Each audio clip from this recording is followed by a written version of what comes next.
परमात्मा शब्द नहीं जो तुम्हें किताब में मिलेगा, परमात्मा मूर्ति नहीं जो तुम्हें मंदिर में मिलेगा, परमात्मा इंसान नहीं जो तुम्हें समाज में मिलेगा, परमात्मा जीवन जो है जो अपने भीतर मिलेगा, अपने पास मिलेगा. आत्ताच त्यांच्या मार्गदर्शनातून आपण शौकांचा आलेले अनुभव आणि या मार्गाच्या रूपरेषा समजून सांगितली. यानंतर गट नंबर 10 लाभट साहेब मार्गदर्शक नागपूर आपल्याला थोडक्यात वेळेचे भान ठेवून मार्गदर्शन करतील अशी मी विनंती करतो.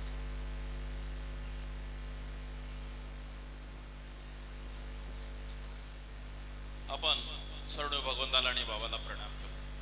भगवान बाबा हनुमान जी को प्रणाम. महान त्यागी बाबा जुमदेव जी को प्रणाम. परमात्मा एक. नमस्कार जी सर. परम पूज्य परमात्मा एक सेवक मंडळ टीम की महान त्यागी बाबा जुमदेवजी मानव धर्म गोमस्थान संस्थान टीम की नागपूर. बाबाच्या शिकवणीनुसार आज कपरला बीसी ह्या गावी सन्माननीय खेडकरजी, सन्माननीय नन्नावरेजी यांच्या निवासस्थानी नवयवनाचा कार्यक्रम नुकताच पार पडला आणि त्यानिमित्त एका भगवंताची चर्चा बैठक सुरू आहे. या चर्चा बैठकीमध्ये स्वयं भगवान बाबा हनुमानजी उपस्थित आहे. भगवंताला माझा प्रणाम. तसेच आम्हा सर्वांचे सद्गुरू महान त्यागी बाबा जुमदेवजी उपस्थित आहे. बाबांना माझा प्रणाम. तसेच आमच्या वाराणसी उपस्थित आहे. आईला माझा प्रणाम. तसेच आजच्या चर्चा बैठकीचे अध्यक्ष गट नंबर 8 चे मार्गदर्शक सन्माननीय पजगरे साहेब यांना माझा नमस्कार. तसेच आजच्या कार्यक्रमाचे उद्घाटक निवासस्थान ट्रस्टचे ट्रस्टी सन्माननीय सुनीलजी डोबळे साहेब यांना माझा नमस्कार. तसेच मंचावर उपस्थित ट्रस्टी सचिव सन्मानजी राहुल दादा खुबरीकर यांना माझा नमस्कार. तसेच निवासस्थान ट्रस्टचे ट्रस्टी सन्माननीय गोखले साहेब यांना माझा नमस्कार. मंचावर उपस्थित मार्गदर्शक, गटागटातून आलेले मार्गदर्शक, बाहेरगावून आलेले मार्गदर्शक, या परिसरातील मार्गदर्शक, उपस्थित सर्व मार्गदर्शक यांना माझा नमस्कार. तसेच मंचावर बसलेल्या मार्गदर्शक ताई, सेवक सेविका, बालसेवक सर्वांना माझा नमस्कार. तसेच आजच्या कार्यक्रमाचे संचालक सन्मान्य वाघेजी यांना माझा नमस्कार. पहा, या मार्गामध्ये याच्या अगोदर माझ्यावर आर्थिक दुःख आले होते आणि आर्थिक दुःख आले म्हणूनच मी या मार्गात जुळलो. पण बाबाच्या कृपेने आज सुखी समाधानी आनंदी जीवन जगत आहे. परमेश्वरी कृपा आहे, वेळोवेळी कार्यरत असते. बाबांनी आपल्याला 4 तत्व, 3 शब्द आणि 5 नियम दिलेले आहे. त्या नियमाच्या आधारे आपण जर आपलं जीवन घातलं तर भगवंत आपल्याला कुठेही कमी ठेवत नाही. आणि त्याच माध्यमातून माझे जीवन आज आनंदी चालू आहे. आज सर्वांना माहिती आहे अखजीचा दिवस आहे. आज जर आपण अनेकामध्ये जर असतो तर आपण आज आई वडिलांची पूजा करत फोटोच्या समोर हार घालून तिथे नैवेद्य ठेवून आपण ती पूजा करत असतो. पण आज बघा, बाबा नसतेच आपण या मार्गामध्ये नसतो आणि माझ्यासारखा व्यक्ती आज जिवंतही नसता. आर्थिक दुःखाच्या बरोबर बाहेरचं दुःख सुद्धा होतं. तर पहा, बाबांनी आपल्याला सांगितलं आई वडिलांची सेवा, आणि ती पण जिवंतपणे. आई वडील जोपर्यंत जिवंत आहे तोपर्यंत त्यांची सेवा करा. त्यांना जे खाऊ घालायचं ते खाऊ घाला. मेल्यानंतर किती अमावस्या अखज्या केल्या तरी त्यांच्या पोटामध्ये ते अन्न जाणार नाही. जिवंत असताना आपण त्यांना हुडहुड हुडहुड करायचं आणि मेल्यानंतर मग खूप खाऊ घालायचे, त्याला काही अर्थ नाही. म्हणून प्रत्येक सेवकांनी हा विचार करायला पाहिजे की आपल्याला एवढा छान मार्ग ह्या बाबाचा मिळाला आणि आपल्या आईवडिलाच्या रूपामध्ये आपल्याला हे आईवडील मिळाले.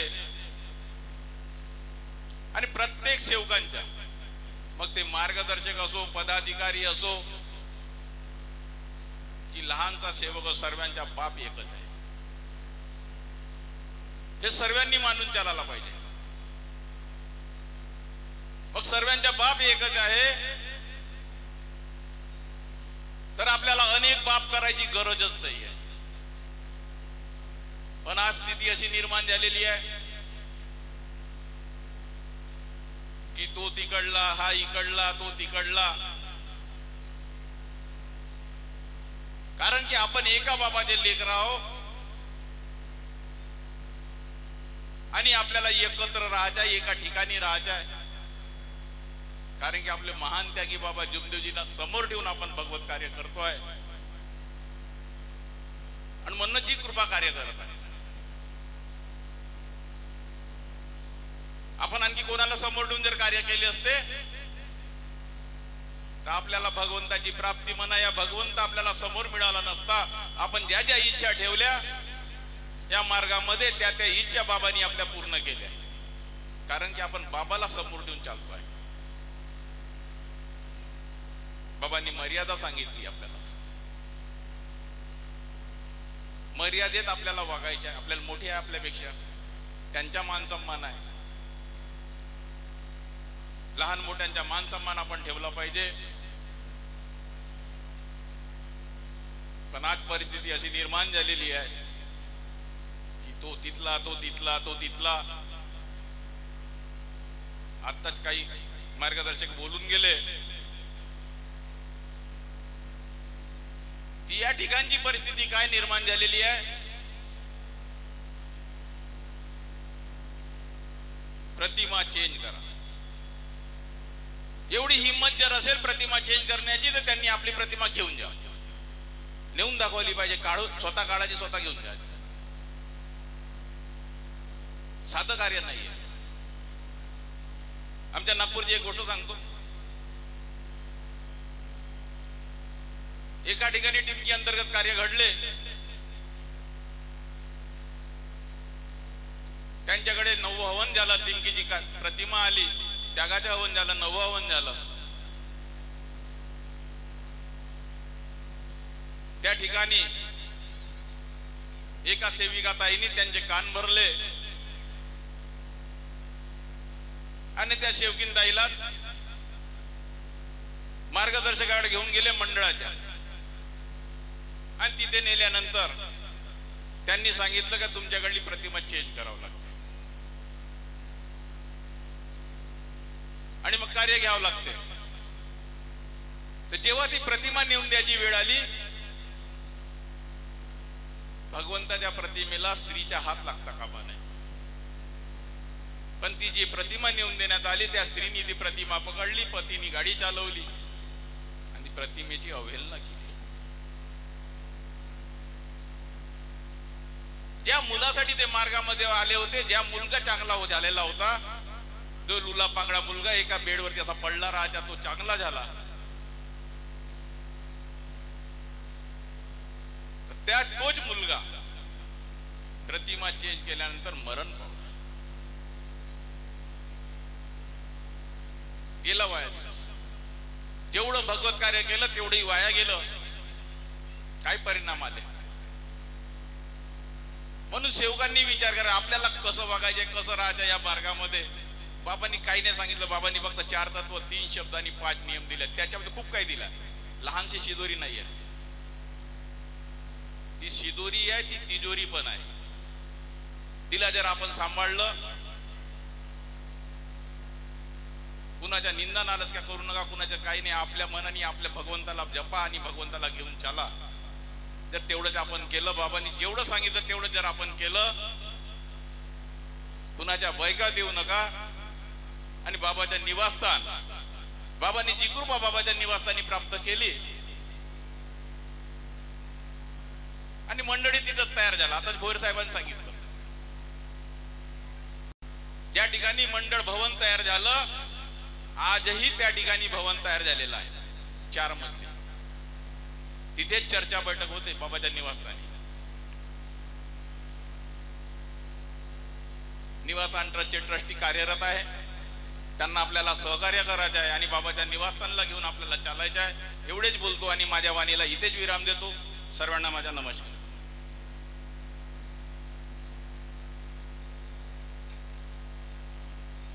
धन्यवाद साहेब, खूप सुंदर असं आपल्याला अनुभव सांगला. खरोखरच आहे. हे मानव तू जाग जा, तूफान आने वाला है. जो जागेगा वो पाएगा, जो सोएगा वो खोएगा. सत्य, मर्यादा, प्रेम यही जीवन की सफलता है. 4 तत्व, 3 शब्द, 5 नियम को अपनाने वाला ही मानव भगवान को पाएगा. आताच तुमच्या या मार्गदर्शनातून आपल्याला अनुभव कळलं. यानंतर वानखाडे साहेब मार्गदर्शक गट नंबर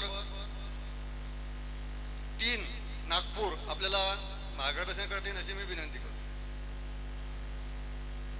सर्व मिळून एकतेने भगवंताला प्रणाम करू. भगवान बाबा हनुमान जी को प्रणाम. महान त्यागी बाबा सुंदर जी को प्रणाम. परमात्मा एक, परमपूज्य परमात्मा एक, उगमस्थान संस्थान टिमकी नागपूर, नागपूरच्या वतीने बाबाच्या आदेशाप्रमाणे कपारला या गावामध्ये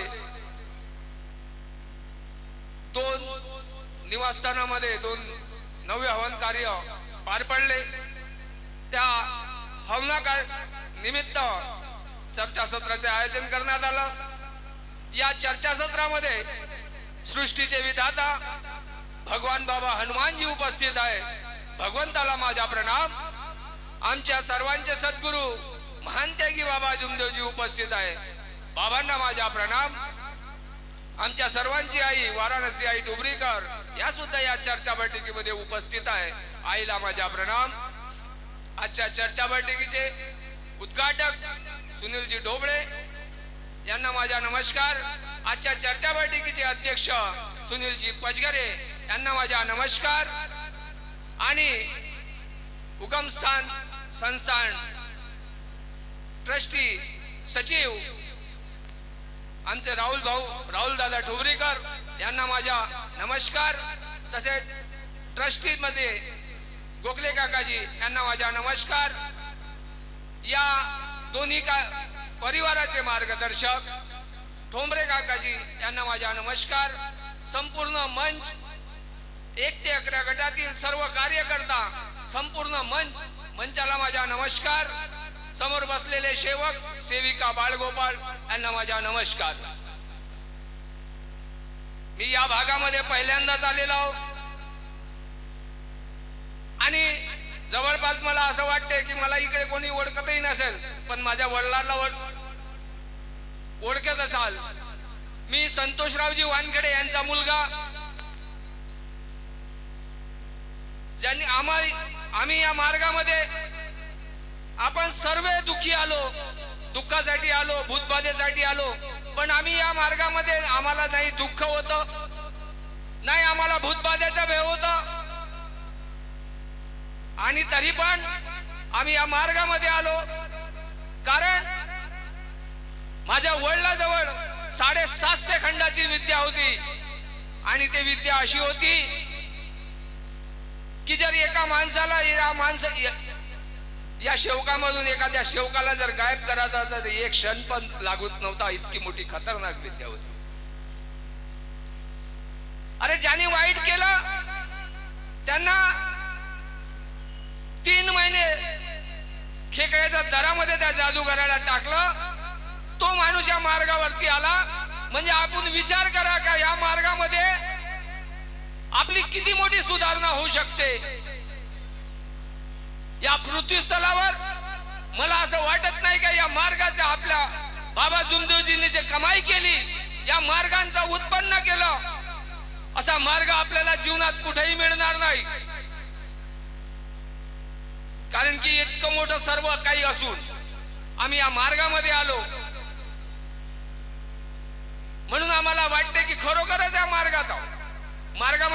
तरी आहे. नाहीतर आज काय झालं असतं? ते म्हणतात नाही का, जाणत्याचे पोरं किड्यासारखे मरतात. त्याची दशा आज आमच्यावर आली असती आणि आमचंही कार्य तसेच झालं असते. पण आमचा महान त्यागी बाबा जुमदेवजीने आज आम्हाला या मार्गामध्ये आलो आणि आम्हाला लहानशाचं मोठंच केलं. आणि परमेश्वराने आम्हाला असं वाटते की आम्ही आमदार आणि खासदारापेक्षाही मोठं झालो. कारण की या विश्वामध्ये छोट्याशा माणसाला इतका मोठा मंच नाही मिळू शकत. आणि मी त्या बाबाचे खूप खूप धन्यवाद करतो की माझ्या बाबांनी मला खूप मोठं पद दिलाय आणि मला त्या पदाचा उपयोग करायचा आहे. कारण की मी आज फिरत आहो. कोणी म्हणतात निवासस्थानामध्ये परमेश्वर नाही आहे. मग बाबांनी काय भूताला तयार केलं होतं काय? मग भूताला तयार केलं होतं तर मग संतोषराव वानखेडे या मार्गात आले कसे? अरे सर्वात खतरनाक भूत तर वानखेडेजवळ होतं. मग भूताला भूत पळवू शकत नाही. म्हणून परमेश्वर या मार्गामध्ये खरा परमेश्वर आहे आणि त्या परमेश्वराकडे आपल्याला लक्ष द्यायचं आहे. मी सांगतो की मी लहान 5 वर्षाच्या असताना, कारण की वेळ नाही आहे, भरपूर माणसं आहे. माझ्या वडिलांनी एवढी मोठी जादू विसर्जन केली आणि या मार्गावरती आले.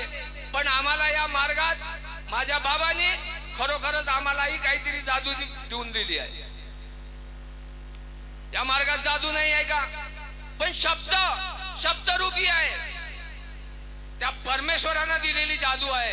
ह्या भूताखेतांनी प्राप्त केलेली जादू नाही आहे या मार्गामध्ये. कारण की शब्दावर काम करतात. शेवकाच्या लहानशा 5 वर्षाचा मुलगा जर असेल तर त्यांनी जर परमेश्वराजवळ खरा मनातून शब्द ठेवला तर त्याचा शब्द पुरा होते. हा माझा प्रत्यक्ष अनुभव आहे.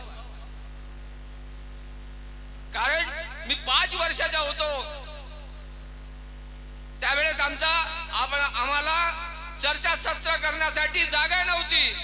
म्हणून आम्ही गांधीबाग स्वच्छता भवनचा जो हॉल होता तो आम्ही शनिवारी दिवशी किरायाने घेत होतो आणि तिथे आमची चर्चा बैठक होत होती.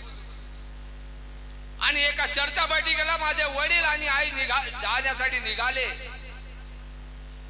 आणि म्हणे तुला नेत नाही कारण की आम्हाला अगोदरच वेळ झालाय. तुझ्या लहानच्या पावलांनी जर गेलो तर आम्हाला वेळ होईल. कारण की बाबा जेव्हा चर्चा बैठकीला येत होते तर तिथे काही नियम चालू होते, नियम लागत होते. चर्चा बैठक सुरू होण्याच्या अगोदर सर्व सेवकांची उपस्थिती पाहिजे होती त्यांना. जर तो सेवक लेट आला तर त्याला दंड देत होते. काय दंड देत होते? चर्चा बैठकीने पूर्ण चर्चा बैठक त्याला उभं करत होते. आज काय झालं? आपली चर्चा बैठक चालू आहे, आपण पांढेल्यावर उभे आहोत, चाय पिऊन राहिलो बाहेर. ही मर्यादा नाही आहे. आपल्याला बाबांनी मर्यादा शिकवली, त्या मर्यादाचं पालन केलं पाहिजे. चर्चा बैठक मध्ये एक शाळा आहे, आपण इथून काहीतरी शिकून जाणार आहोत. आम्ही तितक्या लांबून आलो, कशासाठी आलो? आम्हाला काहीतरी शिकायचं आहे. आम्ही शिकवण्याकरता नाही आलो. आम्हाला बाबा जुमदेवजीने जे शिकवलं आजपर्यंत तेच तर आपण नाही शिकलो तर आज काय शिकणार आहोत? पण तरी पण काहीतरी इथे आलो तरी काहीतरी घेऊन जायचं आहे. म्हणून आम्ही या कापरला गावामध्ये आलो. आणि माझ्या वडिलांनी म्हणलं मला तुला न्यायचं नाही.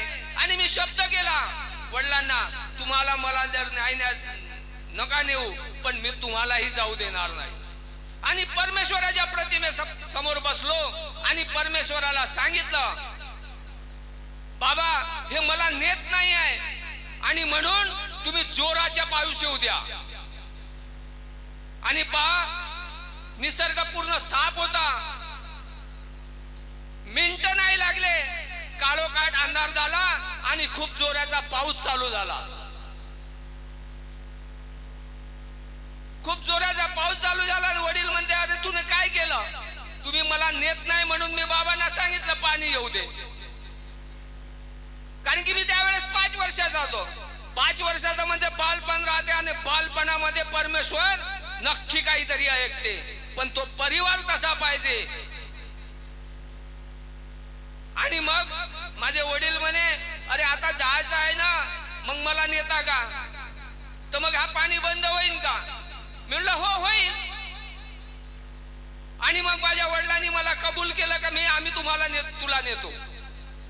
आणखी प्रतिमेसमोर बसलो, परमेश्वराला सांगितलं, परमेश्वरा माझे वडील तयार झाले मला न्यायला चर्चा बैठकीमध्ये, आणि हा पाणी बंद झाला पाहिजे. एक सेकंद नाही लागला, पाणी बंद झाला आणि आम्ही त्या चर्चा बैठकीचा लाभ घेतला. पहा किती मोठी कृपा आहे. पण त्याच्यासाठी काय करावं लागेल, काही घ्यावं लागेल, काही द्यावं लागेल. आम्ही या मार्गामध्ये काहूनची काठी न भिडलो. आमचे वडील काहून या मार्गासोबत भांडत राहिले, बाबासोबत काय भांडत राहिले? कारण की आम्हाला या मार्गातून काही पाहिजे होतं, आमचं भविष्य बनवायचं होतं आम्हाला. नाहीतर आज आम्ही कुठे राहिलो असतो याचा काही पता नाही. आम्हाला भविष्य बनवायचं आहे, आणि तुम्हालाही आपलं भविष्य बनवायचं असेल तर या सर्वात जास्त लक्ष आपण चर्चा बैठकीमध्ये जर दिलं तर खरोखरच आपलं भविष्य बनन. आणि इतकेच बोलून मी आपले 2 शब्द पूर्ण करतो. सर्वांना माझा नमस्कार. धन्यवाद साहेब. खूप सुंदर असं आपण अनुभव सांगला. खरोखरच आहे, त्याच अनुभवामधून आलेला एक सेवक मी पण आहे. मी पण या अंधश्रद्धेमध्ये व्यस्त असलेला व्यक्ती आहे. माझ्याही मागं 3 वहीत लागलेले होते, आणि त्याच माध्यमातून आपण या मार्गामध्ये आलो आहोत. यानंतर मार्गदर्शक हटवर साहेब कुही आपल्याला वेळाचं भान ठेवून आपल्याला थोडक्यात मार्गदर्शन करतील अशी विनंती करतो.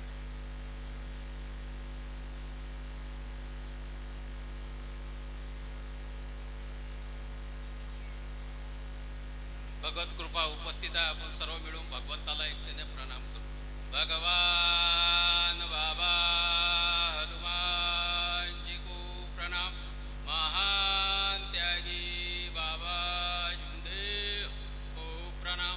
परमात्मा एक, परमपूज्य परमात्मा एक सेवक मंडळ टिमकी बाबाचे निवस्थान या आदेशाप्रमाणे आज या खापरला गावी 2 परिवारामध्ये नवे हवन कार्य पार पडून एका परमेश्वराची चर्चा बैठक सुरू आहे. या चर्चा बैठकीमध्ये स्वयं भगवान बाबा हनुमानजी उपस्थित आहे. भगवंताला माझा प्रणाम आहे. सर्व सेवकाचे सद्गुरू महानतेगी बाबा जुंदेवजी उपस्थित आहे. सद्गुरूला माझा प्रणाम आहे. बाबाला सहकार्य करणारी वाराणसी आहे मातोश्री उपस्थित आहे. आईला माझा नमस्कार आहे. या चर्चा बैठकीचे उद्घाटक ढोबळे साहेब उपस्थित आहे. साहेबाला माझा नमस्कार. या चर्चा बैठकीचे अध्यक्ष गट नंबर 8चे मार्गदर्शक सुनील भाऊ पचगरे, आणि या चर्चा बैठकीचे अध्यक्ष सुनील भाऊ पचगरे उपस्थित आहे. भाऊला माझा नमस्कार. या चर्चा बैठकीचे संचालक हे सुद्धा भाऊ उपस्थित आहे. भाऊला माझा नमस्कार. आणि मंचवर बसलेले सर्व आमचे निवस्थानचे पदाधिकारी, सर्व कार्यकर्ता लोक, सर्व मंडळी, आमच्या कार्यकर्ता काकू, सर्व या मंचवर बसलेले ज्येष्ठ मार्गदर्शक उपस्थित आहेत. सर्वांना माझा नमस्कार. आणि या पिंडलमध्ये बसलेले सर्व सेवक सेवकिनी, बालगोपाळ, बाबाचे सेवक सर्व एक साथ सर्वांना माझा नमस्कार. बाबानं दिले 4 तत्व 3 शब्द 5 नेम या आधारावर सर्व आपण दुःखी कष्टी मानव या विचार आपले या चर्चा बैठकीमध्ये आपण अनुभव सादर करतो. मला काही जास्त बोलायचं नाही. आम्हाला वक्तव्य आहेत, त्यांच्या मार्गदर्शन ऐकणे आहे. संचालक साहेबांना आम्हाला दोन मिनिटाची वेळ दिली त्याबद्दल मी धन्यवाद मानतो. पहा, एक आता इथं विषय निघले, पर एक विषय तुम्हाला एक निवस्थानचा एक 2-4 अनुभव आहे माझ्याकडे. पर मी एकच अनुभव तुम्हाला निवस्थानचा देतो. मी जेव्हा बाबाचा सेवक होतो, जेव्हा माझ्या कार्यकर्त्यानं मला रमेश भाऊ ठुबरीकरकडे नेलं आणि मार्गदर्शक करण्यासाठी त्यांनी ते चर्चा केली. त्यावेळेस मला त्यानं सांगितलं, माझ्या मार्गदर्शकानं रमेश भाऊ कळंबे मांडळ, की तुम्ही जर कप्पे असाल तर मी तुम्हाला निवस्थानला नेतो. पण निवस्थानला गेल्यानं गोष्ट कशी झाली की जे मंडळाचे जे कार्यकर्ता होते 11 लोक माझ्या घरी आले. म्हणते तू टिमकीमध्ये जाऊ नको. म्हणलं का बरं? नाही म्हणते मी तुला मंडळाच्या मार्गदर्शक बनवून देतो, आम्ही तुम्हाला नक्की करून देऊ. पण मी म्हणलं टिमकीतनं मंडळात का बरं, का आहे? नाही नाही म्हणते तुम्ही त्या टिमकीमध्ये काय ठेवलं नाही आहे म्हणते, तिथं सर्व ह्या आहे म्हणते, तुम्ही जा नको म्हणते, तिथं बनाच नको म्हणते. आता माझ्या कार्यकर्त्यांना जे शब्द दिले होते त्या शब्दाच्या मला पालन करायचं होतं. आता कार्यकर्ता बनाच्या पहिलं मला अनुभव घ्यायचं होतं. मी म्हटलं एक माझ्या घरापाशी शौकीन आहे, तिला 7-8 वर्ष झाले, तिला एक बाळ जन्माला आला होता. बाळ जन्माला आल्यावर त्या बाईनं असे शब्द ठेवले होते की मला त्रास होते आता, मला दुसरा नको.